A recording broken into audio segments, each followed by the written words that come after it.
I'm talking G.I. Joe, A Real American Hero. I'm going over the covers for G.I. Joe from Marvel Comics, issues 1 through 50. Here we go.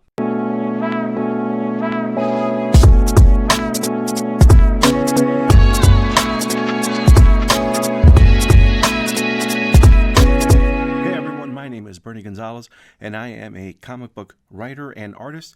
And in these videos, I like to share some of the comics that influence my work. And certainly as an 80s kid, G.I. Joe was a big influence in my storytelling, in my artwork. As a kid, I certainly grabbed my parents, dragged them through the aisles of Toys R Us, and tried to find every figure, every action set, every headquarters that I could try to get them to buy for me, whether it was G.I. Joe, Transformers, Silverhawks, you name it, all of those great classic 80s cartoons and toy lines that are out there. And of the many that have survived, that have made an impact on many people, G.I. Joe is certainly one of them. And in this specific video, I'm going to go over the G.I. Joe, A Real American Hero Marvel Comics series. And specifically, I'm going to go through issues 1 through 50. I've got issues 1 through 100. Figure might as well try to break them down, go over some of them in a little bit more detail, at least in the covers, and just give a sense for, the characters that are featured and why this series has become such a classic for many people like myself, people who discovered it when it was first released in the 80s and even to the present day. So a little bit of a history. So G.I. Joe, Real American Hero, published by Marvel, was released from 1982 to 1984 for a total of 155 issues. The comic series was essentially a promotional tool, a TV commercial for the toy line, and ironically enough, what's unique is that this comic series was also promoted by TV commercials. So imagine that, commercials on TV promoting a comic book series. Pretty awesome. It was different in tone than the cartoon, and that's highly credited to Larry Hama, one of the writers on the series, who added that sense of realism, seriousness that was absent from the animated series. He used real guns in the comic book series versus the laser guns, laser rifles they used in the cartoon. Scarlet and Snake Eyes had a romance. Characters like Stalker had more of a spotlight in the comic series than they did in the cartoon. Tons of different variations, and figure let's go through some of these. Start off with a little bit of an explanation. So Tales of G.I. Joe was the reprint series, and they reprinted issues 1 through 15 under the title Tales of G.I. Joe. Only difference is that paper quality is a little better, a little glossier. I don't know if I would consider this to be Baxter paper, which I remember from some more DC series like Titans or Legion of Superheroes. Certainly much more glossy. This one doesn't seem to be nearly as glossy, but main reason I'm bringing this one up because I do not own the original first printing of G.I. Joe. A little bit out of my financial range, but still wanted to go through it because this cover is really the first cover that starts it all. 1982, perfect setup, shows everything here. We've got, was that Flash, Stalker, Scarlet, pretty sure that's Zap without the helmet, Steeler, I think that's the Mobat tank, and you see all the characters here, representing, like it says, the saga of America's greatest heroes. Great first issue cover for everyone that was just figuring out what is this supposed to be about. Issue 2 cover, we see what appears to be Alpine, Commando, or as we know him now to be Snake Eyes, and I believe this was the issue that introduced the Eskimo Quinn to the G.I. Joe mythology. You have Herb Trimpe here on the covers, and I'll mention, some of the artists that worked on the covers, on the cover artwork, include Russ Heath, Marshall Rogers, Todd McFarlane, Don Perlin, who worked on, if I remember right, Werewolf by Night, might be the co-creator of Moon Knight. Also, Ron Garney worked on Spider-Man and Silver Surfer. Frank Springer. So you have quite a few different artists. Lee Weeks, I have to remember that, and Andrew Wildman, the Wild Man, towards the end of the comic book series here. But a lot of contributors to G.I. Joe, A Real American Hero. All right, let's move on to number 3. Got looks like to be G.I. Joe grunts here, and Scarlet Stalker here in the background. So as a kid, you couldn't help but collect the grunts because you wanted a small army of these guys. So you had your named characters in the foreground. They were obviously the pilots of the cool vehicles, but you always needed a few soldiers, a few grunts to put around all the Mobats, the Vamp, all the different vehicles that G.I. Joe had. And opposite side, you also had Cobra. In this case, it looks like they're fighting a Cobra robot. Cobra always had some pretty cool, pretty technologically advanced weapons, including the bats, which I think are actually featured in one of the covers here later on. Issue number 4, again, you get a little bit of the whole crew here. You get Flash with the visor down. You get Rock and Roll with the yellow there. Pretty sure that's probably going to be Clutch, although you would think from the beret there that it's Flint, but I'm pretty sure that's Clutch. So if I'm wrong, please correct me. But look at that. Look at that Snake Eyes. Looks so different than everybody else. Just looks awesome. Great character design. You got number 5. Again, that's the Mobat, pretty sure. G.I. Joe. And I don't know. You could almost say it's probably going through, Central Park. There we go. Trying to scare off a few of these Cobra infantry. Which, again, if you went down to toy aisle and you saw the 2 figures, sure, the G.I. Joe figures looked great, but some of the designs on these Cobra figures, Cobra Commander, Destro, the infantry, obviously Storm Shadow, Zartan, the Dreadnoks, some of those designs were just amazing, even if they were the terrorist organization known as Cobra. Speaking of, here's Cobra Commander, and got the chrome helmet, awesome reflection. See the Joes on one side, and then you see the Soviet equivalent of G.I. Joe, the October Guard, on the other side. And can't go wrong with a little Kirby crackle on the ends. So good way to kind of compose this, to kind of frame out this image. Have the assumption that there is a wall. Little do we know both sides are going to meet each other. Looks like a 2-part with the October Guard. Come back again, but this time opposite. Whereas before they might be coming at each other. Now they've got each other's backs, literally, as they're facing off against what would be an enemy towards a bigger enemy in Cobra. Another Tales of G.I. Joe cover here for issue number 8.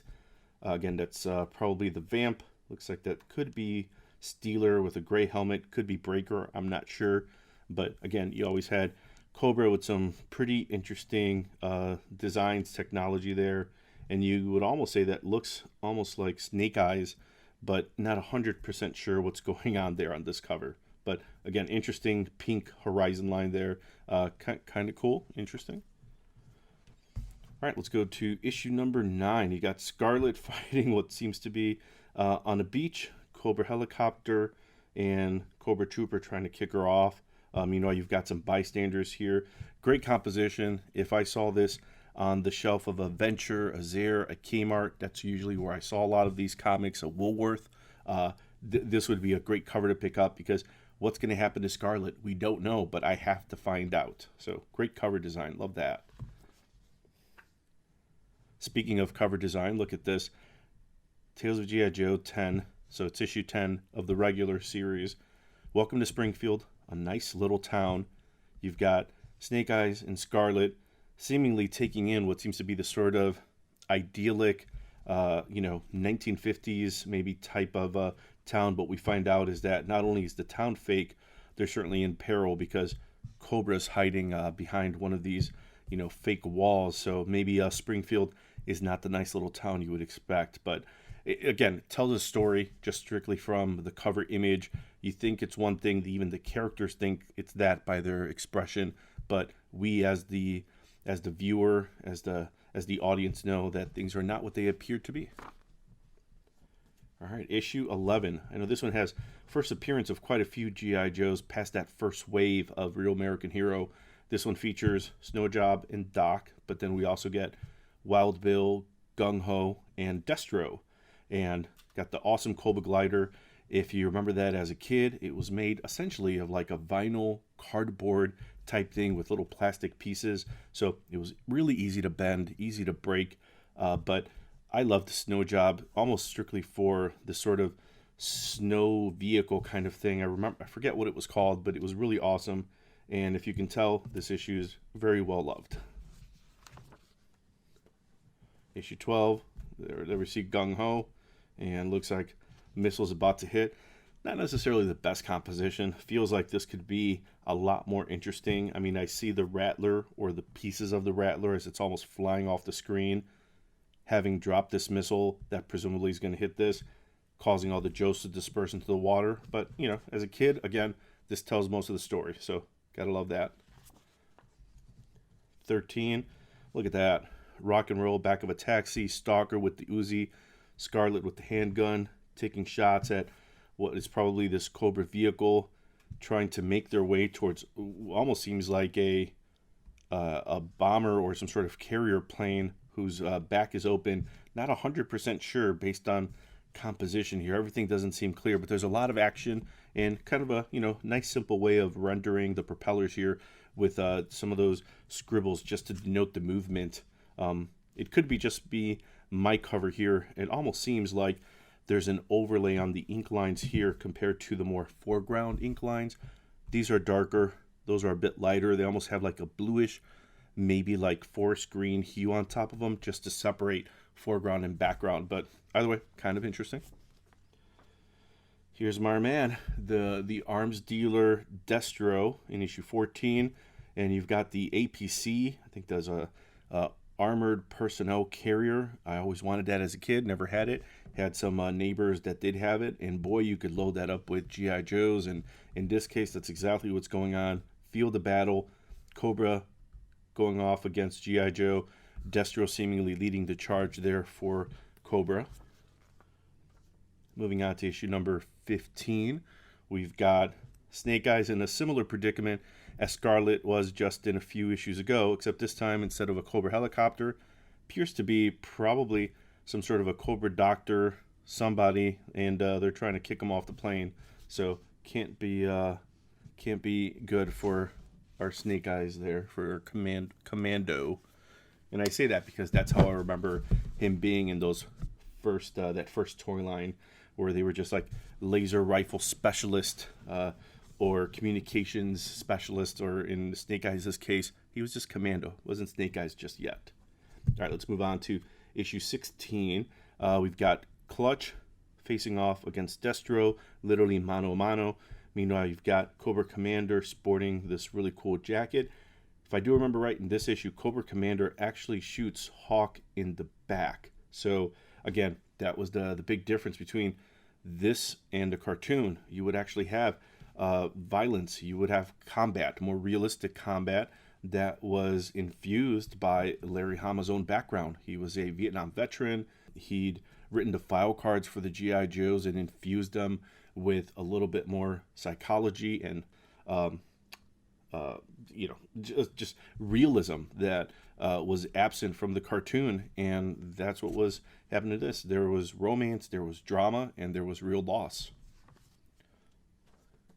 Issue 17, Major Blood. Looks like he's maybe kidnapped a bus, and along the way, G.I. Joe trying to stop him before they get to this toll. But, you know, again, as a kid, you see this and you want to know what's going to happen. Are they going to be able to get these people off this bus safely? You only know if you pick up the issue. Issue 18, two awesome villains here with this kind of cool like Kirby Tech wannabe terminal. So you've got Destro seemingly almost walking away while Cobra Commander is taking in this view of what seems to be these Joes that have maybe even captured a Cobra trooper. Again, the view, the color choices work fine. But, you know, again, as a kid, you see this and you've got two characters that are probably in your toy box on here, and you'd want to pick this up for sure. All right, 19. Got Destro riding a hiss. A few grunts, a few Joes in the foreground running away. Cool corner box, kind of interesting. Issue 20, looks like Clutch. Yep. Going home the hard way, taking a fall. Lots of, seems to be like a running theme here on some of these issues so far. Only 20 issues in, you've got 3 issues where Joes are falling to their doom. All right, famous issue. G.I. Joe number 21, as you can tell, a very well-loved copy. The most unusual G.I. Joe story ever, also known as Silent Interlude, talking March 1984, issue 21, written by Larry Hama, breakdowns by Larry Hama, and finishes by Steve Leialoha. And it is famous because, as I flip to a random page here, another few pages here, there are no dialogue, no word balloons. The entire story is told silently and incredibly effectively. All right, G.I. Joe 22, you've got Destro holding what seems to be a incorrectly colored Rattler. I mean, come on, every Rattler I know is kind of that dark navy blue.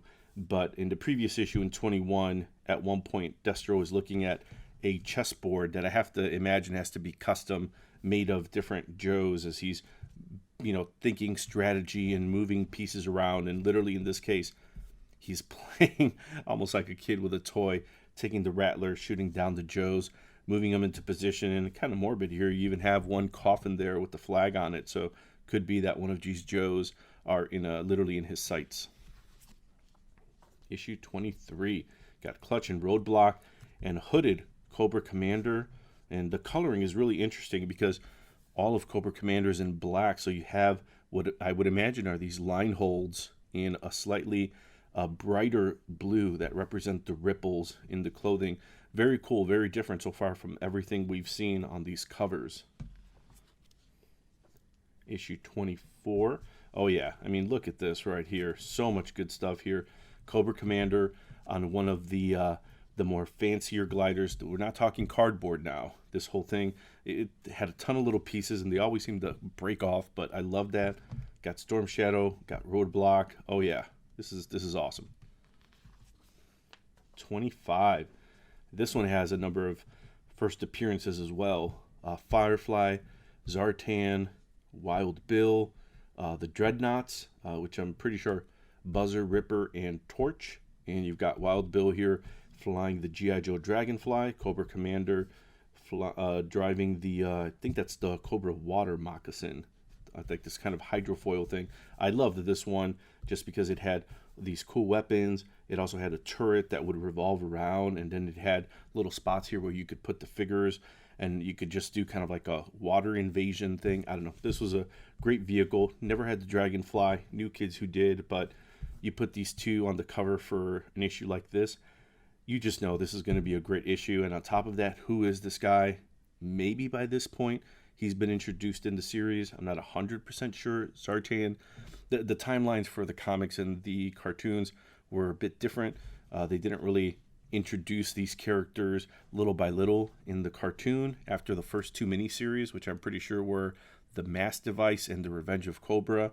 After that, you started seeing a lot of characters get introduced pretty quickly into what was probably 1984. So in the comics, though, we get them kind of trickled in little by little. And in this case, we get Zartan and the Dreadnoughts. Issue 26 here, we start seeing into the background of Snake Eyes. And that was always really interesting because in the comics, Larry Hama was not afraid to delve into the background, the mysterious background of this character. And again, Larry Hama introduced martial arts, Eastern philosophy into G.I. Joe and into the background of Snake Eyes and Storm Shadow as well. So we start kind of seeing a little bit about this, and we get the manila envelopes. Just again, if you're a kid and you're growing up and you love Snake Eyes, then you would want to pick up this issue because you find out something about Vietnam, Love, it looks like Love's sister. You get the Arkashagi. I always mispronounce that, so if I got it wrong, I apologize. But you've got, seems to be like a pin of the tattoo that he has on his arm. Family wiped out in a flaming wreck. So a lot of background here about Snake Eyes that certainly as a kid I would have loved to know. All right, issue 27. I mean, come on, look at this. This is beautiful. I'm fairly sure this is Lee Weeks. I'm not 1,000% sure, but pretty sure. You've got Storm Shadow kicking Snake Eyes out of an elevated train. You know, you've got some line holds here to separate the zooming train from the background. You've got the Dragonfly in the background. Scarlet's going, oh no. Snake Eyes seems to be taking a fall to his doom. Wild Bill riding in the background, just seeing the saw. Everything about this, just amazing. Love this cover. 28, got the Rattler here. Again, kind of weirdly colored because it's not in that dark navy blue that even the helmet of the pilot there has. Going against it seems to be a G.I. Joe Mobat, so toy-on-toy action, vehicle-on-vehicle. 29, got Destro in the foreground. This one is really interesting because you've got what seems to be all of these airbrush type effects from shooting what I would have to imagine is the turret of the HISS tank. And you've got some really interesting line holds, not only in the foreground here. And if you see this difference on some of these guys is that if you saw the Snake Eyes, rather, it looks like Snake Eyes, doesn't it? The Spider-Man cover versus the Barcode, that would be the difference between, say, like the direct market or the retailer market. So this you would probably find at Kmart, that you would find potentially at a comic shop. But again, back to this. Looks like Roadblock is holding up a tank door of some sort, at least enough to take the barrage of the HISS turret gun. And meanwhile, you've got Duke there, and he's trying to take aim. But the way this is all done, the colors, is really, really interesting. Really well done. Wow. All right, issue 30. Talked about the Dreadnoughts before, and here they are making their way onto the cover. You've got Buzzer, guy with the chainsaw, Torch with the flame torch. You got Ripper here. Seems like they are taking apart a Sky Striker. If I had to figure this out, they're just, they're just doing what the Dreadnoughts do. All right, issue 31. Look at that. Beautiful, beautiful cover. You've got Destro, this sort of ominous pose. I love the line holds on some of this here. It has like this really nice, rich, purplish hue. And then in the foreground, you've got Snake Eyes. Obviously, Destro has him dead to rights. Cool guns, cool pose, cool coloring, everything about this. Beautiful cover. Wow. And then from that, you go to something like this where Zartan looks very strange. Very strange. This one is a Frank Springer cover. And I know he did a few covers here and there, but you've got, looks like Ripper and Buzzer. Just, the yellow is kind of interesting, but a little forgettable compared to the last one. But, I mean, wow. Then you get this. 33, got Cobra Commander again in the hood. Beautiful expressions. You've got Storm Shadow there. Cobra Trooper reacting to this grunt, seemingly gun in the crowd, maybe like an assassination attempt. Love this, the rendering of the wood. Everything in here just beautifully well done. Wow. Issue 34. You've got probably like Ace, maybe Scarlet, can't tell, maybe Lady J. And they're in a Sky Striker attacked by a Rattler. Not the best composition. I mean, the colors are interesting just because it feels like, they could be flying over a desert, the sky. That's all right, but it feels like everything's kind of squished unnecessarily, but kind of cool. See the gun on the Rattler. You've got missiles going, so it may not end well for our Joes, considering that looks like they've already taken a bit of a beating there. 35, Dreadnoughts back on the cover with an interesting design on this one. Looks like this one is John Byrne. So John Byrne, his contribution, Torch, Ripper, Buzzer, and kind of this interesting, I don't know, I would imagine just filling that in with some very heavy brush, ink brush, that also has a overlay on top of it to give it that rich purpleness that previous cover had. But also easy way to not have to draw the background. But kind of interesting. Love the line work here on the tire, and even the color choices here. Beautifully done. Love it. And the expressions are great. Okay, going back to that interesting design on this one, where you see this Cobra vehicle, and you've got G.I. Joe vehicle facing off with a few Rattlers in the background. Again, the sort of airbrush technique, really separating foreground and background. Background elements are a little bit lighter, certainly in the case of that Rattler, much lighter, but interesting technique on this one. Really like the richness of the blues, and against the pink, really complementary colors. 37. Speaking of complementary colors, green and yellow would normally look really nice, but because this looks almost a bit jaundiced, a little too light, doesn't pop as much as you would want, especially when you have on the cover one of the brothers that's either Xamot or Tomax, one of the two, and seems to be Flint jumping off to tackle him off as a dragonfly. But again, great composition. Love this. Lots of dynamism, jumping off, trying to get him. You would almost imagine, is he going to open fire? Is he going to hit him? Is Flint going to get him in time? They're on a roller coaster track. What's going to happen? I got to know. I got to buy this issue. 38. Looks like Destro and Storm Shadow having a face-off. And again, love the composition. You got the little glare coming off Storm Shadow's sword. Everything's just here really beautiful. The yellow background, keep it simple. If you saw this, it stands out. If you're designing a comic book cover and at a time when you have a lot of competition, you have to do something to stand out. The yellow would definitely make this pop against likely all the grays and browns and blues that are surrounding it. This is a great decision. And again, just good composition. Two characters who should be on the same side facing off. Love this. Issue 39. Kind of opposite, where now you've got two characters that are not standing out, rather they're hidden, and it makes sense because of the camouflage.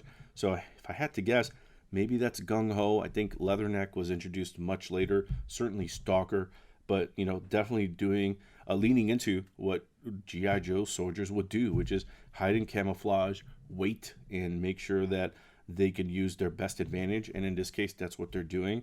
So you could almost imagine if G.I. Joe is here, Cobra must be on the other side of all this foliage, maybe on the other side of a swamp or the jungle or something. But again, leaning into the fact that, yes, this is a toy line, it's a cartoon.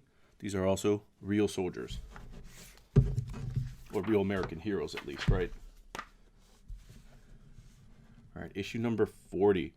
Love this. Got the smoke coming off of there. It's got that cool, like, kind of Art Adams, kind of pillowy type of smoke coming out of there. Love the colors on this, the facial expression, just really well done. Wow. Issue 41. Pretty sure this is Todd McFarlane. I'm not 100% sure, but you've got you've got Snake Eyes, you've got Gung Ho, you've got Roadblock, the Minesweeper guy, forget his name, but look at that expression on his face. Obviously, whatever they're fighting, the color choices, the pink, very interesting. Background is a little bit too much, I would say, of a bit of a brownish mess, when you could probably have it stand out a bit more, but nonetheless, cool to see all these characters in peril. You want to know what's going on, especially when you've got bandages on most of them. So looks like whatever they're fighting has definitely been getting the upper hand. Issue 42. Look at the mystery. Love this. Just makes you want to pick up this issue and find out what's going on with Storm Shadow and who is he about to attack. 43. Wow. I mean, compared to all the other covers where we've seen G.I. Joe or Cobra characters, this here is just haunting. Feels more like EC Comics Tales from the Crypt, but still feels like it's in line with G.I. Joe. And the red just striking against the yellow logo there. Love that. Wow. Beautiful there. All right, I thought I'd mention the Battle Android Trooper before the bat, and I believe this is the first appearance. Looks like trying to run down Lady J off the road, but again, good composition, great expression on Lady J's face. You don't know what's going to happen here. You got to pick it up to find out. 45. Got Zartan here, seemingly getting the advantage over Joe, a grunt of some sort, and love this. G.I. Joe soldier with the gun moving forward in here. Meanwhile, in the background, you've got Zartan with the bow and arrow. Very, very cool. All right, well, speaking of cool, look at this. Wow. I mean, start off with some place that might not expect me to start with, which is the green logo. The fact that they have different logo treatments for almost all the issues is really interesting. Sometimes it's incredibly complimentary. Other times it's just kind of interesting choice in this case against the yellow. Sure, I mean, that makes sense against this orangey frame. Sure, but I mean, come on, we've got Snake Eyes, we've got Storm Shadow in this sort of bluish tinted. I wonder if that's again based on the action that's happening, where it's really just his white outfit costume. But in this case, we're seeing the blue because of the way the shadows are working. But either way, awesome cover. Love that. Wow. And from that cover, we go to basically a cover meant to sell you on all of these, what is new characters. So this is the, I think, first appearance of Beachhead Wetsuit. Hawk's been in there for a few. This is the Devilfish. I remember having that as a kid. Interesting, just the way the knees work and the way Hawk's face looks. Everything looks just a little off. Beachhead is fine. I mean, the way that sort of, almost not even sure what kind of texture that is, but for Beachhead, having had the figure, seeing the animated character, that looks right, but there's something off a bit in the way that Wetsuit and Hawk, the way they're composed, the way they're laid out, it looks a little off. So, but either way, interesting cover. All right, then you've got 48 with Zartan holding Gung Ho as a prisoner. Seems to be G.I. Joe headquarters. This is where a cover does a lot of heavy lifting to try to entice a potential buyer to pick up the issue. And if you're a kid and you're trying to get a reason to pick up the issue, the cover artist gave you a lot of reasons here, because we know Zartan has infiltrated G.I. Joe headquarters. He's got a Joe prisoner. Seems to be making his way through the different levels. So a lot of stuff here that just makes you want to pick this up and find out what is going on in this issue. I need to find out. All right, second to last in this review here, 49, Destro, Dr. Mindbender taking a mummy. Not sure if this was around the time that Arise Serpentor Arise began in the cartoon series, where they were globetrotting, trying to find different genetic pieces to make Serpentor. But one of the great things about G.I. Joe is that as much as you had military action, you also had some ridiculousness, and you had Indiana Jones types adventures, UFOs, underground Egyptian gods, a little bit of everything. And in this case, you could have some tomb raiding as well. But good color choices on this cover. Love the design. Kind of looking behind them as if, maybe there's something supernatural here. And that's a great thing about G.I. Joe. You could have both. You could have supernatural in there as well. All right, issue 50, last one of this review. Giant-sized issue, sneak preview of G.I. Joe Special Missions. And I do have all of those 28 issues of the Special Missions spin-off, so I might have to do a review on those covers, because those were some really good ones. But almost like a callback to that previous issue where we saw Welcome to Springfield, a nice little town, and this time it seems like maybe there's been some devastation, something's happened. G.I. Joe's rolling in, taking in all this damage, and obviously it's a battlefield. Mike Zeck, known for The Punisher, did this cover, but a lot of storytelling here, and also setting up special missions, and also a big issue in the fact that got to number 50. And again, the series goes through issue 155. I'll have to go through issues 51 through 100 in another video, but yeah, just wanted to go through some of these to share some of these amazing covers, and feels like this one's a good as any to have on the sign out there. So if you enjoyed any of these, please let me know. If you have a special cover or favorite cover from G.I. Joe Real American Hero, issues 1 through 150, let me know. Might be kind of cool to flip through a few issues and kind of see if the cover holds up to the interior art. I would say probably not all the time. Some of these covers are meant to sell comics, and the inside's meant to be you got 30 days to tell the story as quickly as you can, as best as you can, because we've got to sell books. So it doesn't always translate, but that's why I wanted to go through some of these covers, just to highlight some really good work that influenced me and certainly got me to spend some money. So thanks for watching, and until the next time. The fight against Cobra goes on as I cover the covers for G.I. Joe issues 51 through 100 from the Marvel series. Yo Joe!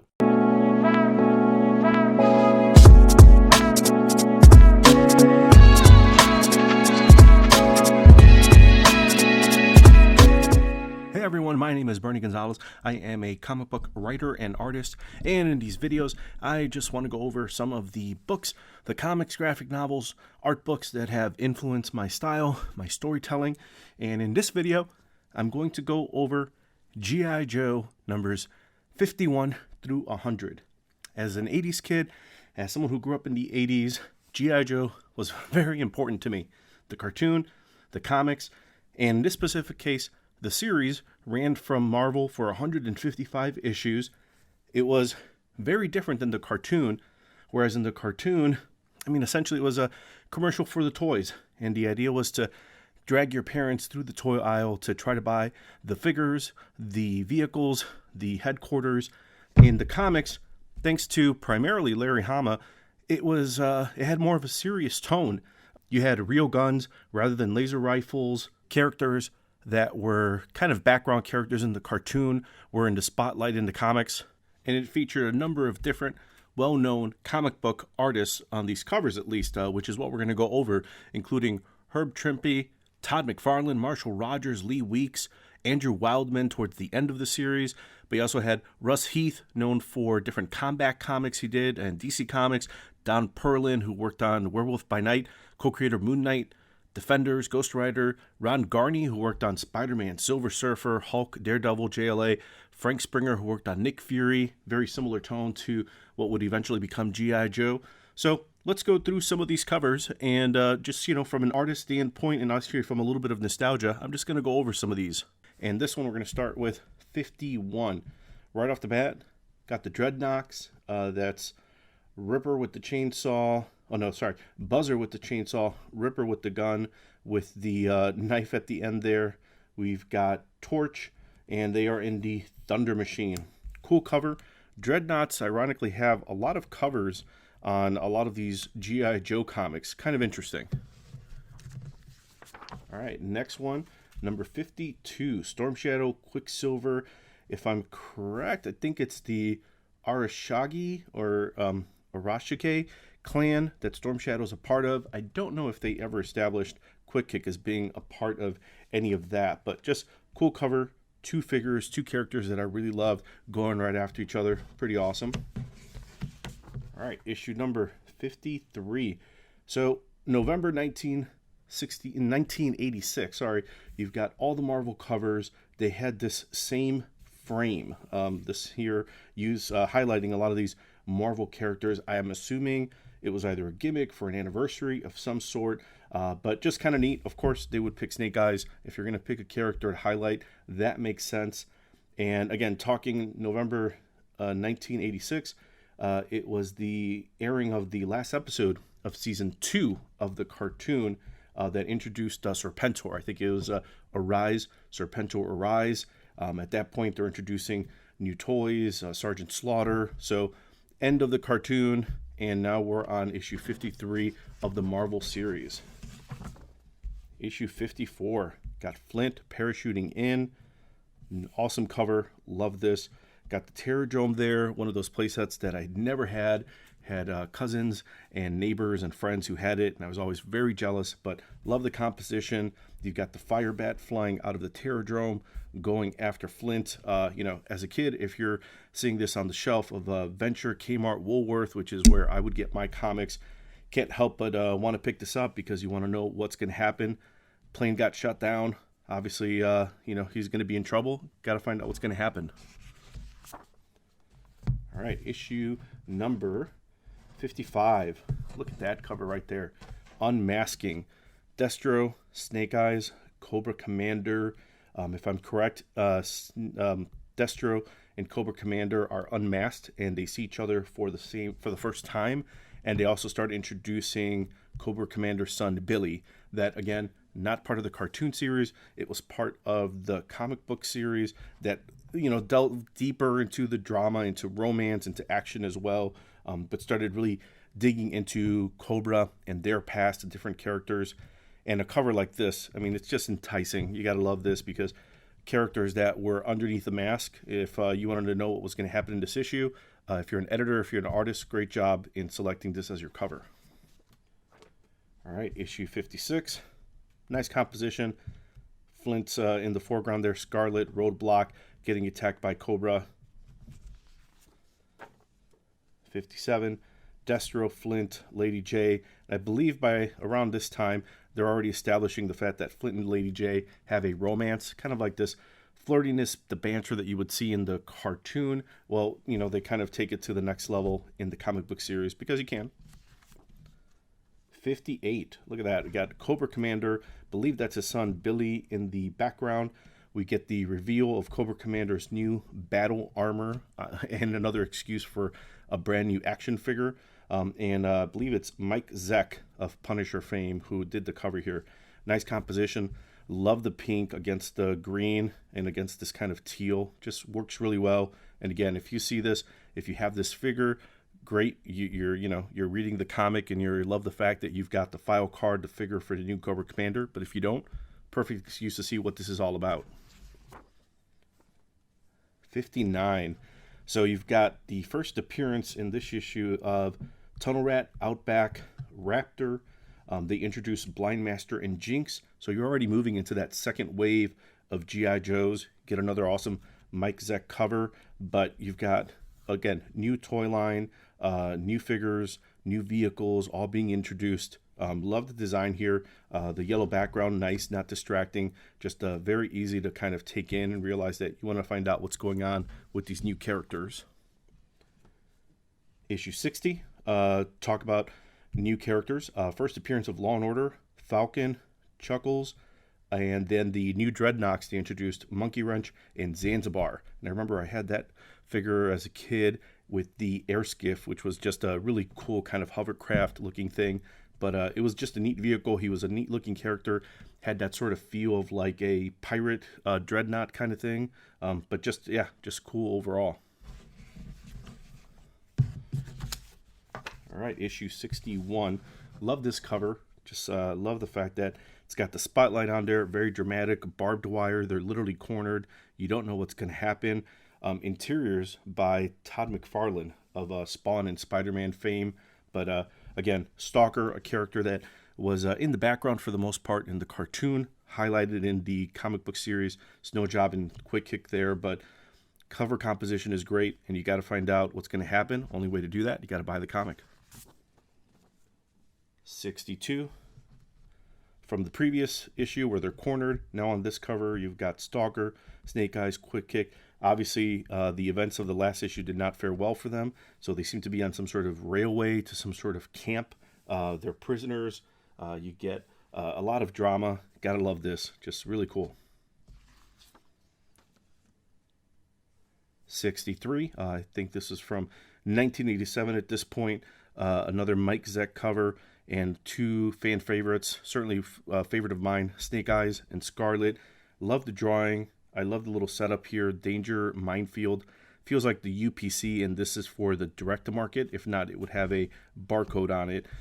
But just feels like this was, maybe move the Minefield sign over there so it doesn't get obstructed by the UPC. But just love this. The fact that it's not distracting. Just get that little bit of texture for the sky to add a little bit of rendering. But for the most part, the focus is on these two characters going through the beginning of what seems to be a minefield, and they're not aware of it. So you want to find out what's going to happen to them.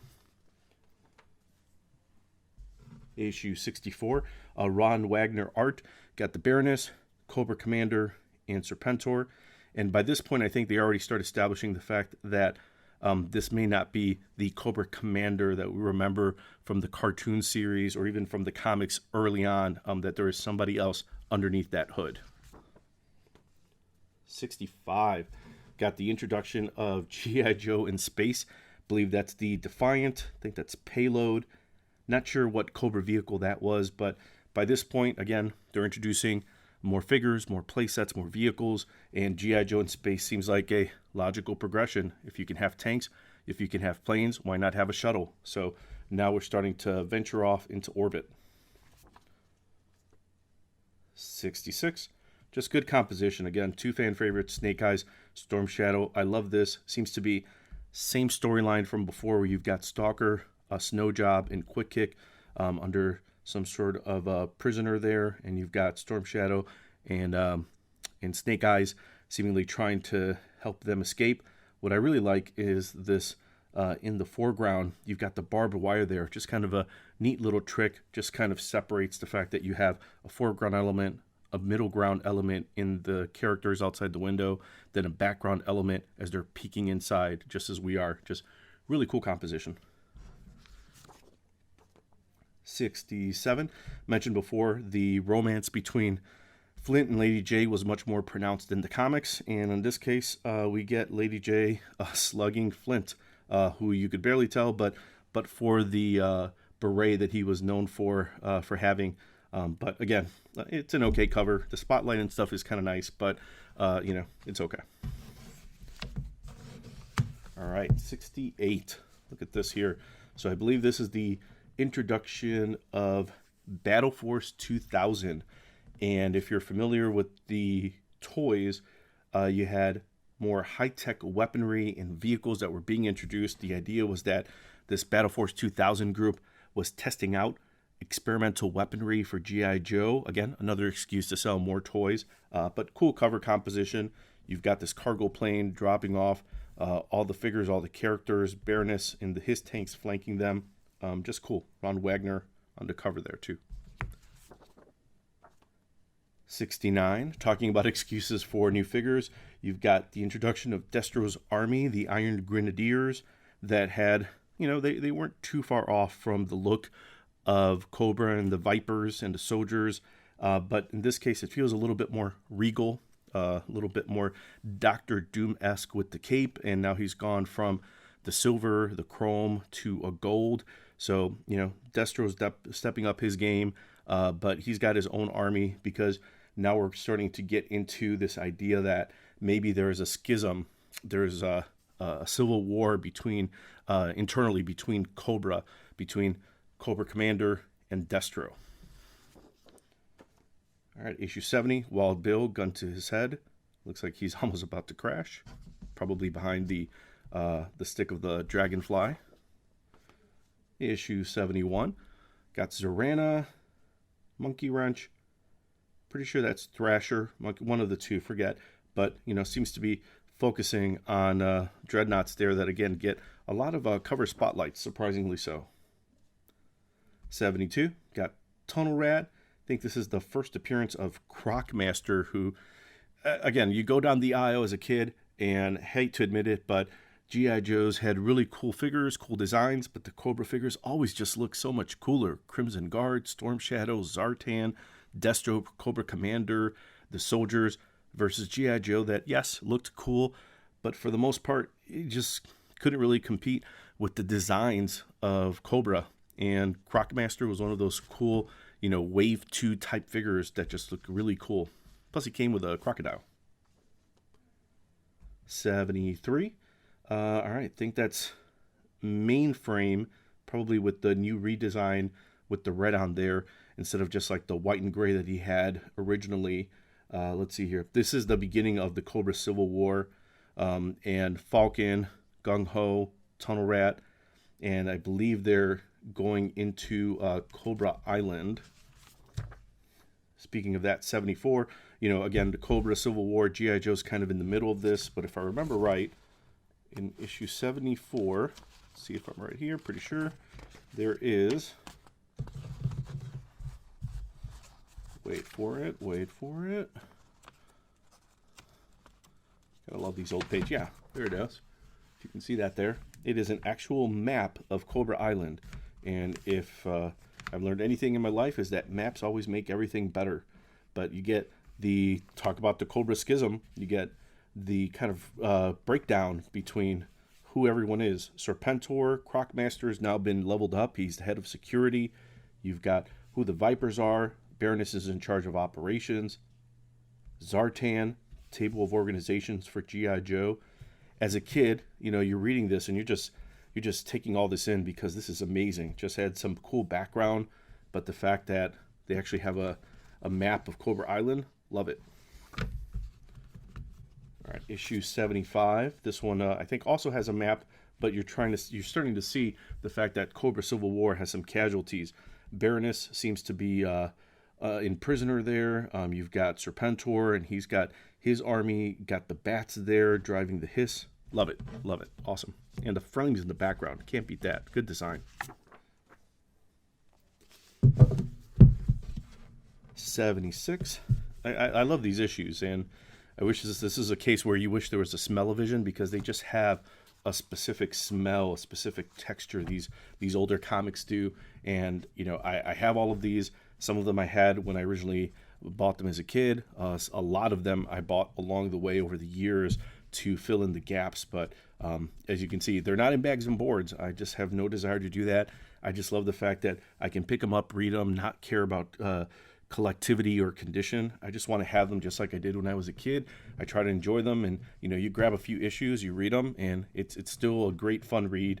And the fact that they're so much more mature, so different than the cartoon, they feel like two separate things, which is kind of neat. All right, let's get back into it. 76.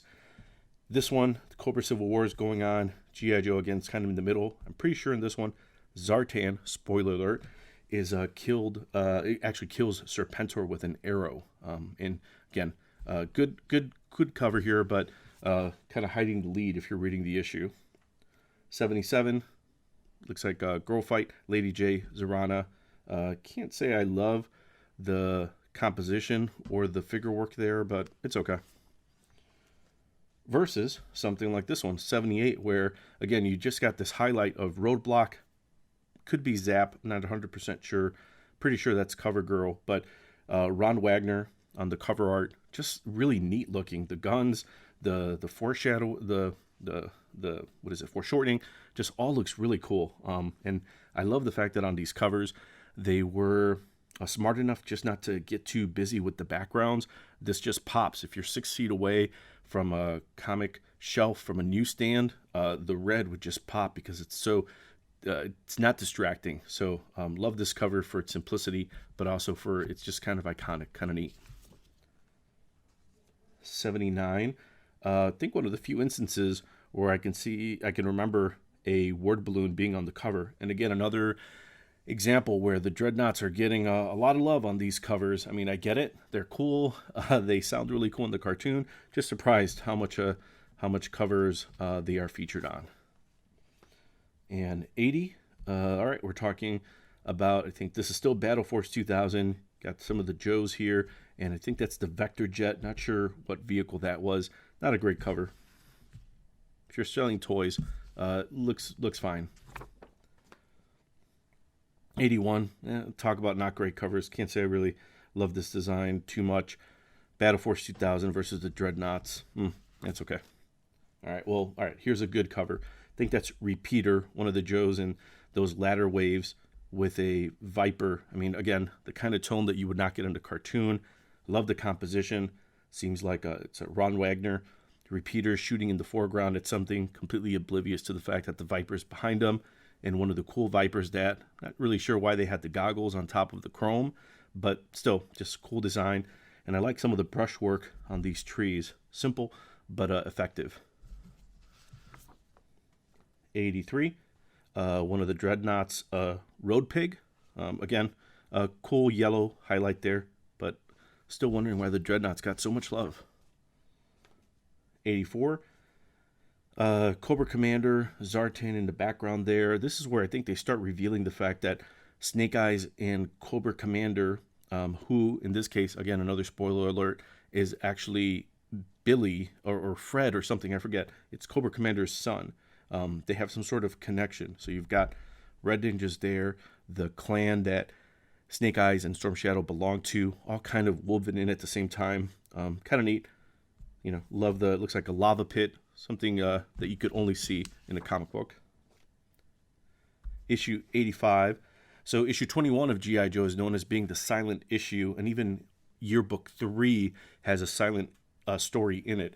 This one is actually known for, well, not only you get the cool kind of like urban camouflage, I don't know what to call it for Snake Eyes, for Storm Shadow, and he's got the bow and arrow, but this issue is completely only told in sound effects. Look at that Airwolf ad. Makes sense in this. So you only get sound effects. Kind of neat. Might have to go over that in a separate video. All right. Now we get into what is 86. 25th anniversary of G.I. Joe, of course, not of the comic book, but when the actual toy line, the original toy line that were more like dolls instead of the 3 3/4 figures, were released in the 80s. And in this issue, you focus on the original Joe, the guy who was the namesake for this unit. And you've got Duke, I think that's Muskrat, Shockwave. He had a really cool gun. I really liked him. He's kind of like a urban SWAT team guy. And Stalker. And yeah, there we go. 1963. So celebrating that. So kind of neat. 87, Destro, Iron Grenadiers, new toys. Pretty sure I had one of those. It was just kind of this neat futuristic looking vehicle, aircraft. Very different from everything else that they'd released. 88, you have the Python Patrol. G.I. Joe versus Python Patrol. Python Patrol was just, I think, another excuse to sell more toys. They were Cobra's elite unit, but they were just recolored versions of existing figures from what I remember. 89. Yeah, it's okay. Can't say I love that cover. Same here. 90. Got Road Pig. Pretty sure that's Rock and Roll and Clutch. And I think they take Clutch into some sort of brainwave scanner to get some information out of them. All right, here we go. 91. Andy Kubert, Storm Shadow. We've got the ninjas, red ninjas there. Pretty sure that's Jinx, Scarlet. Awesome cover. Just the composition, everything. So good. 92. Thunderclap, October Guard, Beauty Pageant. Meh cover. But do kind of like this, the fact that they had the cannon fire almost completely through it. So in each issue, they almost had different cover treatments for the logo. So kind of cool what they did there. 93. This is a prelude to the Snake Eyes trilogy where we start trying to figure out more information about him. And in this case, you got the broken file, subject, Snake Eyes. 94. Snake Eyes trilogy part 1, Warrior Reborn. Snake Eyes is actually going to get plastic surgery, a reconstructive surgery to his face, a character that's been in under mystery for pretty much the entire time in the cartoon, for sure. But in the comic books, as they've developed his background, we get a little bit more information about him. So now he gets an entire trilogy with another Andy Kubert cover. If I remember correctly, during this whole thing, Scarlet ends up getting shot in the head by the Baroness and goes into a coma. So obviously much more mature than you would see in the comic book. 96, third and last part of the Snake Eyes trilogy. Again, you have Storm Shadow and that camo with the hood. Because if you already thought he was cool in a ninja outfit, put a hood on him and then he can only be better. It is kind of interesting that these patterns here almost looks like they were placed on top of the line work of the inks instead of underneath. Doesn't look like it's some sort of the kind of manga type texture that you might have underneath where they cut. It seems like it was just slapped on top, but it works, but kind of interesting. Maybe Andy Kubert, who was working on this after Hama, Larry Hama might have sketched out the design for this and Kubert just kind of finished it. But kind of an interesting technique there. 97, Kubert still on the art chores for the cover. Awesome looking rock and roll with some sort of Mounties. I guess that makes sense. I mean, if G.I. Joe works, then why not have Canadian Mounties in there as well? 98, Lee Weeks on the cover here. Got Condor, Mindbender, Zartan. Believe that is Cobra Commander's son, Billy. And this is, of course, the return. But we thought you were dead. Cobra Commander ends up, he is back. 99. Two Joes have been brainwashed by Cobra. And I think that goes back to the whole rock and roll Clutch being dragged by Road Pig cover. And they're about to enter the pit. Lee Weeks on the cover. Okay design. I do like the pink there. I mean, when you look at a comic shelf, a lot of what you see is browns and blues and grays. So it's kind of nice to see something that would definitely differentiate itself on the newsstand. And we're at issue 100. Cobra Commander is back. Definitely got the kind of more regal designs there with the darker blue, almost like a nice navy blue. Got the logo for Cobra in the background, giant size 100 issue. Cobra Commander's back, and things are obviously going to get very dramatic over the coming issues. So I'm going to end here. I have some between issues 101 and 155, but honestly, when you start getting towards the end of the series, the print runs were lower, and it is much harder to find. They are expensive, so I have a few, not all of them, so I might skip going over 101 through 155, but I do have all the special missions issues, so I might do a separate video on that. Anyway, if you're a fan of G.I. Joe, hopefully you enjoyed this. Cool cover designs on a lot of these. Some not so much, but if you're a kid and you grew up on G.I. Joe, couldn't help but love going through these, and it's kind of neat to go through these now as an adult. Thanks for watching. They're elite, they're American heroes, they're G.I. Joe, and in this video I'm going over the G.I. Joe Special Missions comic, all the covers from the original Marvel comic series. Here we go.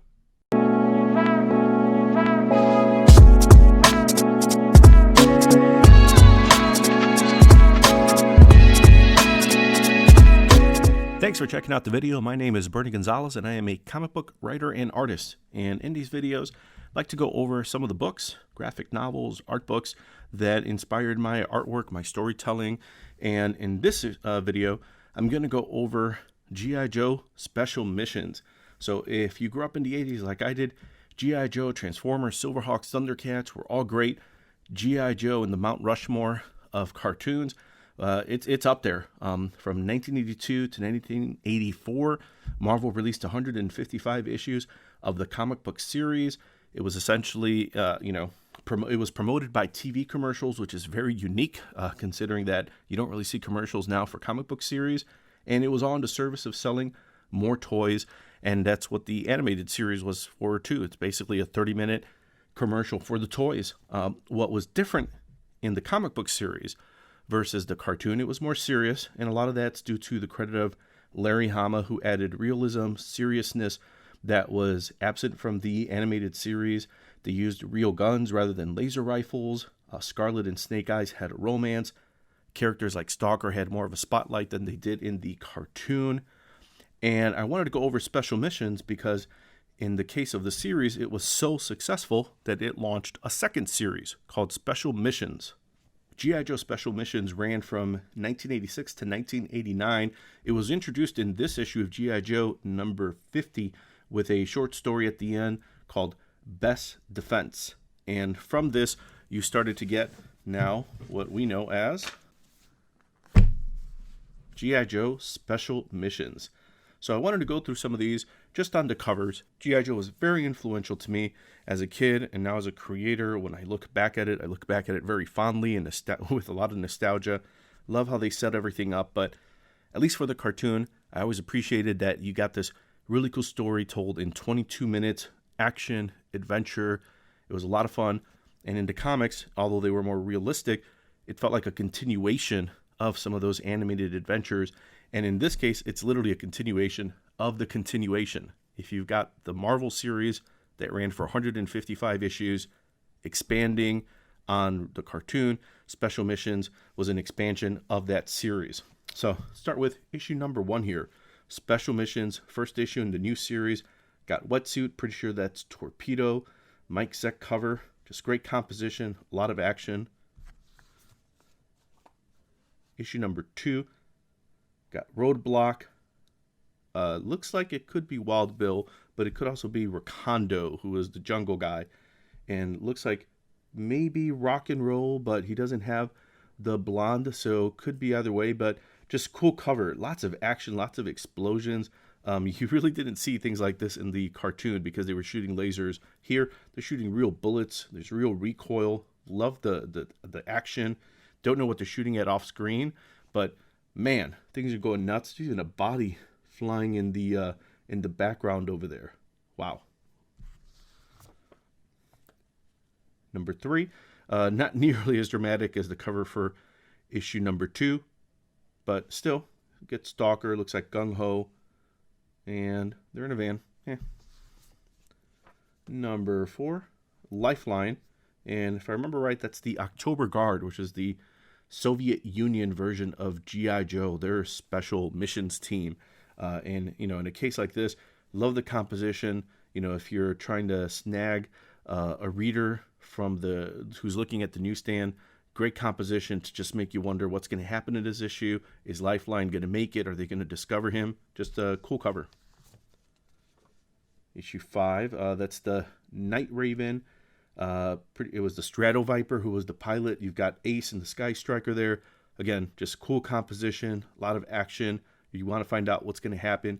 How did the Stratoviper get the one up on Ace, who's supposed to be, the G.I. Joe Ace pilot? And what's going to happen? He's parachuting. Of course, in the cartoon, there was always a very convenient lake or body of water in the area where they would fall into. But what's going to happen in the comic book?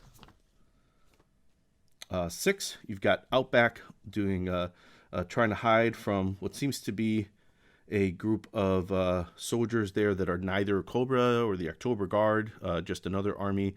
But he made a poor choice in wearing short sleeves, but that was the Outback look. He had the survival written across his white shirt, but should have gone for long sleeves and maybe a parka if he was going to be out in the snow. But kind of cool. Love this.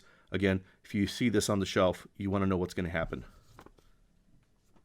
Issue 7, you've got Chuckles and Lady J, and by this point, it's 1987, and they've introduced that second wave of G.I. Joes. You've got Sergeant Slaughter that's now come in, Chuckles, Tunnel Rat, Falcon, Law and Order, Jinx, and in this case, we get to see Chuckles, one of the new additions, with Lady J, who's been introduced now in these cool flyers, trying to break into this sort of Cobra building, and if I remember right, they plant a listening device in this issue in Cobra's palace there, and that's found in the regular series in issue 79. So you had this kind of crossover between the two where this would be a special mission and you get the payoff in the regular series. All right, issue 8, cool cover here. You've got, again, talk about that second wave of Joe's, Lowlight, Leatherneck, I think that's Lift Ticket, and Beachhead shooting at those soldiers. Lowlight trying to get on the helicopter, and you've got really just good exaggerated faces. It says AZ, I'm not sure who that is, but feels like that Mike Zeck McFarlane type face, very expressive. Issue 9, Dave Cockrum is the artist on the cover here of X-Men fame, and just cool. I mean, the composition is great. It has that feeling of Rambo 3, if you've seen that movie with the helicopter and Sylvester Stallone facing down that Soviet helicopter, but can't really tell who these characters are. Feels like this is a bit of a kind of drop in the ball because I want to see who these characters are. Is that supposed to be Dusty? Are these even G.I. Joes? What's going on here? But composition is cool. 10, I think that's Roadblock, Chuckles, and some sort of Egyptian prince that they end up meeting along the way, if I remember right.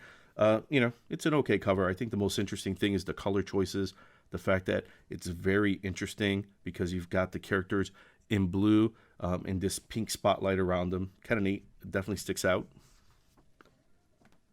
Issue 11, if I had to guess, that's probably Scarlet being held hostage. That is something that was a common theme in special missions where G.I. Joes were brought in to basically take care of different hostage situations. Issue 12, this is a Herb Trimpe cover.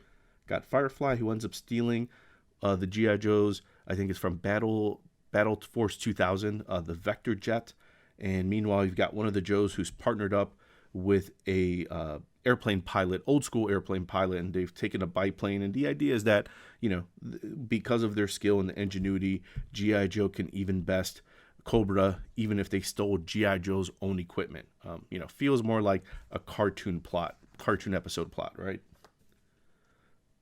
13, got Dusty, Outback. Not sure who these guys are. Probably from, again, Battle Force 2000. Excuse to introduce a few more toys into the shelves.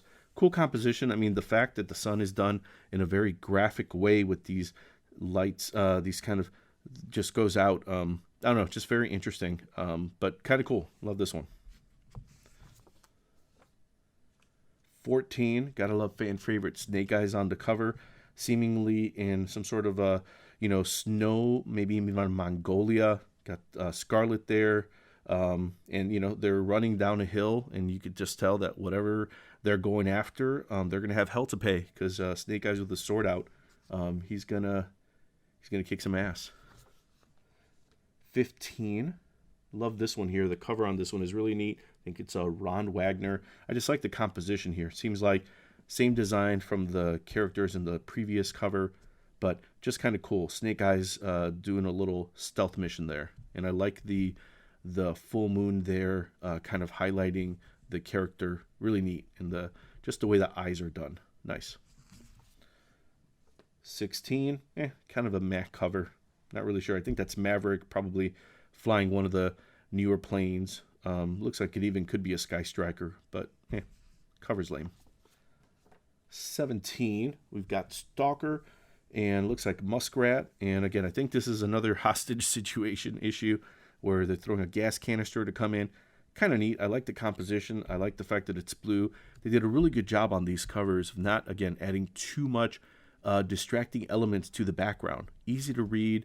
Very bold color choices. If you saw this on the newsstand, easy to buy. Kind of interesting, though, that the Marvel is missing from the corner box there. All right, issue 18. Cool cover by Ron Wagner. Again, favorite, Snake Eyes. I love the color treatment here with the foreground characters. Really good rendering, the boots. There's even seems to be like a color hold on some of them to not be pure black, but a little purple. But I love the yellow that's kind of putting it all together. Interesting, the hashing in the background to really denote it. Could have been all black, maybe too bold of a move for a cover at the time, but just really neat. But I do love the way Ron Wagner does the water and everything, just really cool. Issue 19, Andy Kubert on the cover chores here. Looks like it's Muskrat. Could be helicopter. Can't really tell. It looks like those are blades there. And he's shooting at someone who I have to presume has to be Cobra. Doesn't look like a Cobra character. Not the best cover here, but it's Andy Kubert, so the rendering is amazing. Love the faces. Very much like his father, Joe Kubert. Between the brushwork, the line work, the composition, the faces. Nice that they were able to get Andy Kubert on some of these G.I. Joe and G.I. Joe Special Mission covers. Issue 20, Snow Job. Now this one I do like. I mean, there's a little bit of humor here. You've got the Cobra Snow Trooper reacting to the fact that Snow Job is just going right across them. I mean, there's, Snow Job's hood has kind of flown off because of the momentum as he's seemingly going downhill. Just kind of neat, kind of a fun cover. Issue 21, got Tunnel Rat, Airtight, who is not featured nearly as much in these issues. He's that cool look, just like Barbecue, and I really liked his character in the cartoon. Whoever was the voice actor just had a little bit of haughtiness, kind of felt like he was a scientist that, was more concerned with science and chemistry and his specialty than what G.I. Joe was doing or even what Cobra was doing, but kind of neat, and just his design is really cool. Issue 22, Shockwave, he was one of those Joes that, in that second wave, one of the figures that I just had to get because he had that cool look. Kind of reminded me a bit of a Beachhead with that sort of balaclava thing that they had, except, he had to top it off by throwing on a baseball cap, but he had a cool gun, and, I wanted that figure. The blue, the purple was a little bit more, a little bit more bold and not nearly, not necessarily the best urban camouflage for a SWAT team guy. But again, another issue where you have a hostage situation, Shockwave thrown in. Issue 23, Herb Trimpe cover. Pretty sure that's Scoop, who was kind of like the, battlefield journalist for G.I. Joe. You got Stalker and Tunnel Rat. Love the composition. Love the fact that there's these blades that Trimpe put in the foreground just to make you feel like they're in the foliage, and they are trying to get some footage or do some sort of reconnaissance. And of course, Scoop with the camera there. Just looks really neat. And again, not distracting it with the background. Just keep it black. It's nighttime. Good color choices. Could cover. 24, you got Cobra Commander in the battle armor there, and I'm pretty sure that has to be Jinx. Dave Cockrum on the cover, chores again. It's okay. I mean, it's nice. It's okay. Kind of interesting, though, that maybe the original version, after however many years it's been now, 20 plus years, maybe she was more red, and this was more red, but definitely has more of an orangey feel to it. And Jinx was certainly red. Okay, wow. I mean, come on, look at this. Andy Kubert cover, he's back. This is the introduction of Tiger Force, which is a special unit for G.I. Joe that specialized in jungle warfare. But, I mean, come on, you've got a pterodactyl on the cover. At least that's what it seems. Things are not what they seem. They are not fighting prehistoric creatures. They're just in a museum. But if, reason going over some of these, as an artist, this is a great way to render a cover because there's a lot of interest. You just want to know what's going to happen. You've been reading G.I. Joe for all these issues. They're fighting Cobra, but you have to wonder, why is there a pterodactyl, a dinosaur on this cover? I got to find out. I got to lay down the dollar to figure out what's going on. And just great cover by Kubert. Good design. Love it. Wow. One of my favorites. 26. Kubert's back. And talk about ominous. Got the October Guard here. Again, the Soviet version of G.I. Joe. You've got G.I. Joes on the other side over here. And as they seem to be in some sort of weight being held by death. So, it's very ominous. The stakes are high. Kind of cool. 27, another Kubert cover, and this is I'm pretty sure it's Quick Kick on the cover. I think him and Rock and Roll and somebody else are on they're on a tour. They're basically on vacation, and all of a sudden Cobra attacks because of course. But really interesting cover design here. I love the pink. Love the action. The brushwork and everything is really interesting. Even the breaking of the glass here, just perfect Kubert brushwork. But Quick Kick, I don't think has ever looked so good. I mean, he looks a little bit weathered, a little bit rougher on the edges, and the fact that he's shooting away off screen with the Uzi. I mean, this is what you got in the comics. Something that was not at all like you saw in the cartoon. All right, last issue of Special Missions issue 28. Kind of a underwhelming cover for what would be the series finale for Special Missions. Kubert on the cover. I think that's one of the Battle Force 2000 jets. Kind of I think the one thing that's kind of interesting about this one, to kind of go beyond the cover, is the last issue has kind of a goodbye page. And you've got Duke, characters there, Wild Bill, Scarlet, and they're all just kind of waving. Looks like they're working on what seems to be the new G.I. Joe space shuttle, the Defiant, and Duke just yelling out, "It's been a great 28 issues, but it's finally time to retire this particular chronicle of our adventures. Follow us in the regular G.I. Joe comic book every month from Marvel." So the regular series goes through 155 issues. This would have probably been around 1989 that this issue was released. But again, when you're going through these, it's just kind of fun to look at some of these because the tone was so different. The artwork is so neat, has that feeling of very much like 80s Marvel comics. But yeah, G.I. Joe, Special Missions. Love these. If you get a chance to find some of these in a discount bin or something, don't be afraid to pick them up. Some of them in the end here go for a little bit more because the print runs were kind of smaller and harder to find. I'm going to guess that's because it probably wasn't as successful. And at the time you have Marvel doing a lot of things, might have been like Secret Wars, a lot of comics. You're starting to get into about to go into the 90s, but at least for these 28 issues, just kind of neat. So thanks for checking out the video, and Yo Joe. In this video, I can't keep silent about G.I. Joe number 21, the silent issue from the Marvel Comics G.I. Joe series. And I just hit the thing.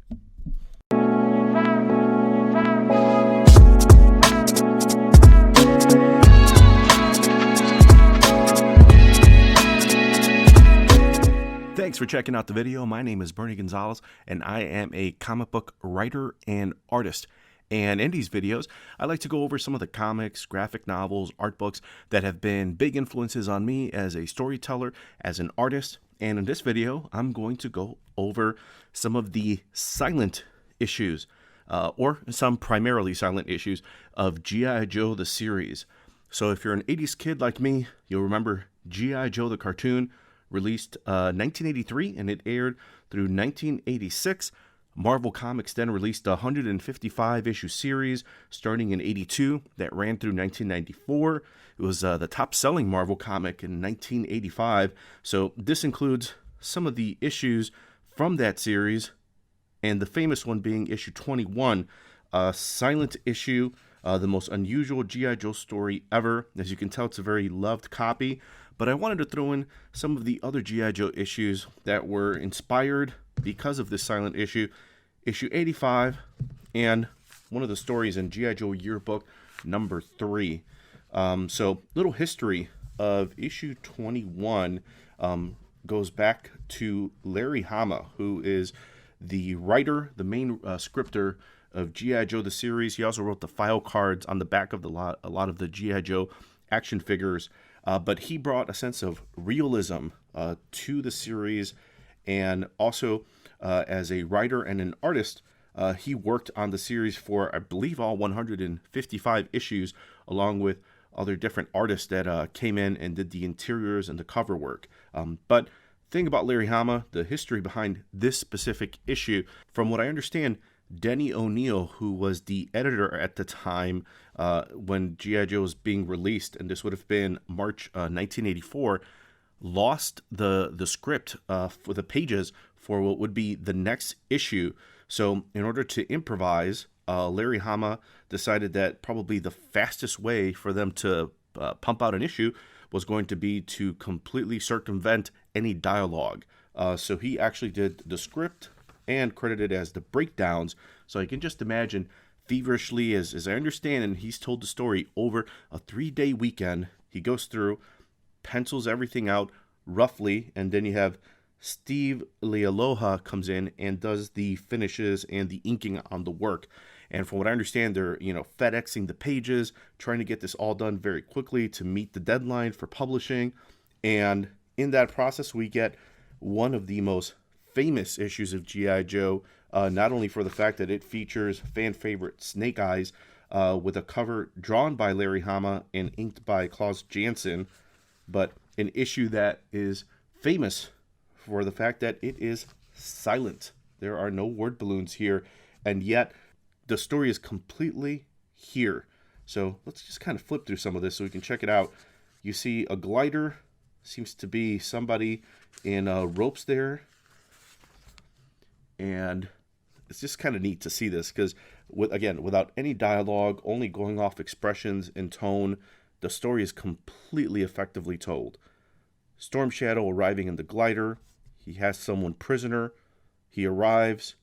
We reveal that it's Scarlet. Cobra Commander seems to be pleased as punch. Storm Shadow shows his respect, and they take Scarlet away into deeper into this Cobra Palace, right? So, meanwhile, we cut away. We see into the night sky. There's a plane. Love the composition on this last one. The moon there, full moon, of course.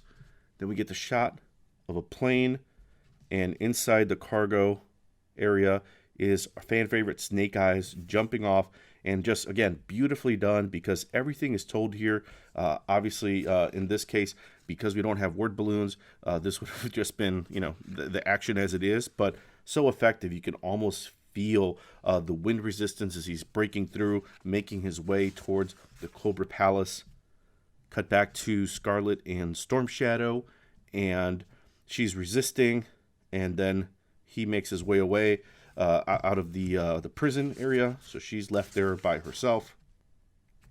Cut to Destro, who's looking at the situation, and this is probably the closest thing to any dialogue. It's really more of a caption, and we see that factors in intrusion, the fact that this palace is secure, and probability of success super low in the decimal points.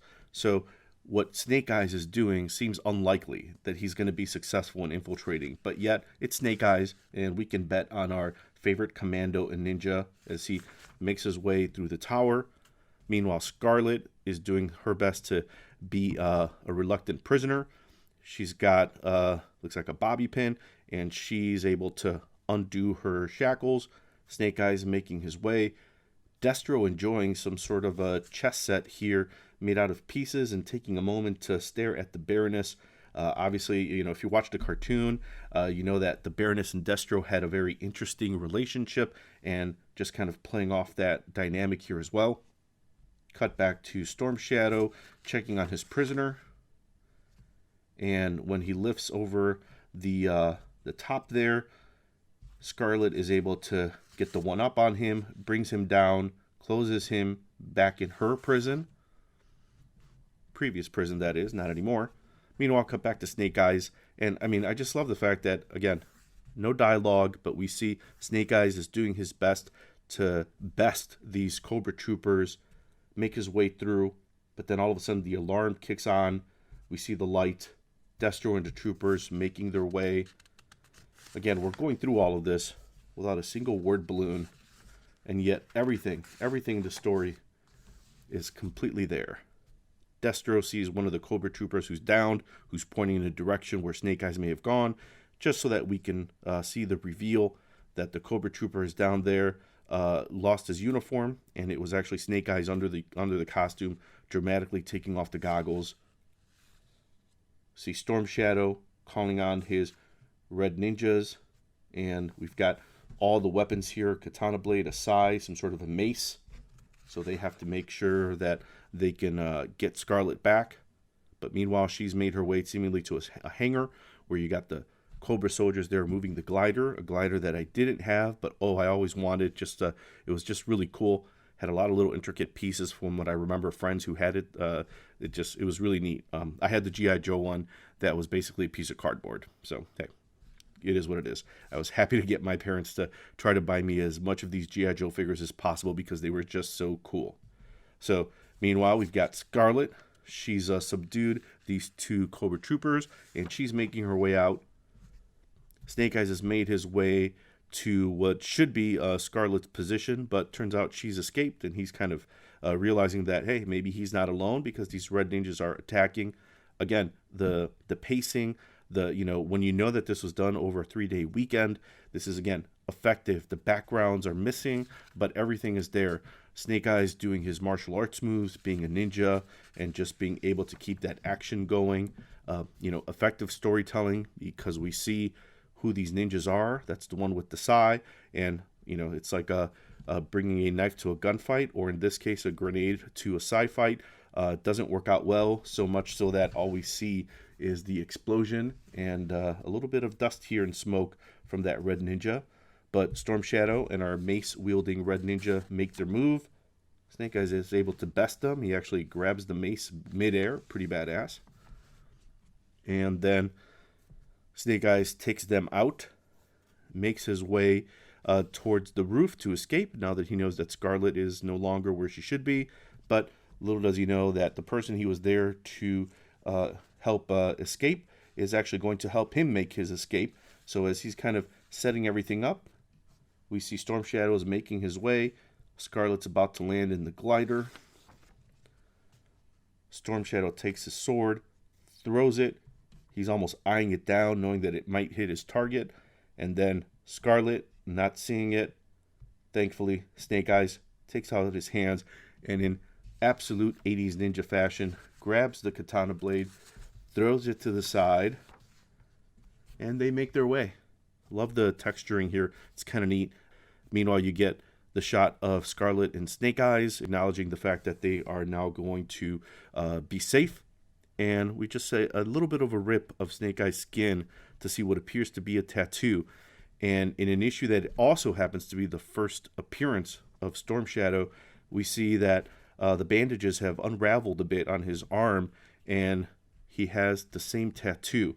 And this is starting to set up the fact that there's a connection between them, that they actually part of the same clan. I believe it's the Arashikage. Sorry if I mispronounced that, but I think in hindsight, the impact that this had, in the history of comics, silent issues are actually a thing. Before this, Nick Fury, Agent of S.H.I.E.L.D. #1, that was released in 1968, written and penciled by Jim Steranko. It had 3 pages, first 3 pages that were silent. Nick Fury infiltrating a Hydra fortress. So again, feels kind of like this issue is a nod to that Nick Fury issue by Steranko. It's not until after this in '89, a few years later, Batman issue 433, Jim Aparo does the pencils on a John Byrne script, and it's a shocking issue because it's showing all these characters in Gotham reacting to the fact that Batman is dead, but an issue that's also primarily silent. I think it's just like a headline in a newspaper that says, Batman is dead. Marvel did a month in 2002, I believe it was called Nuff Said, where all the issues were silent. 2000, having mentioned Walt Simonson, he did an issue of Orion that only had 1 or 2 lines of dialogue. But a lot of this comes from this issue here that just sparked a lot of creatives to realize that they could tell stories effectively not using any dialogue, just having a silent issue. But this wasn't the only silent issue in G.I. Joe. So in April 1989, G.I. Joe issue 85 is released with a script by Larry Hama and with pencils by Paul Ryan. And in this issue, unlike issue 21, which was a silent issue, this one, while no dialogue, appropriately named SFX, is completely told through the visuals, through the art, and through sound effects. And it follows Jinx as a member of G.I. Joe going to a museum, and then she confronts Zartan. We have Storm Shadow in there in that second wave with the ninja camouflage and the hood and the bow and arrow.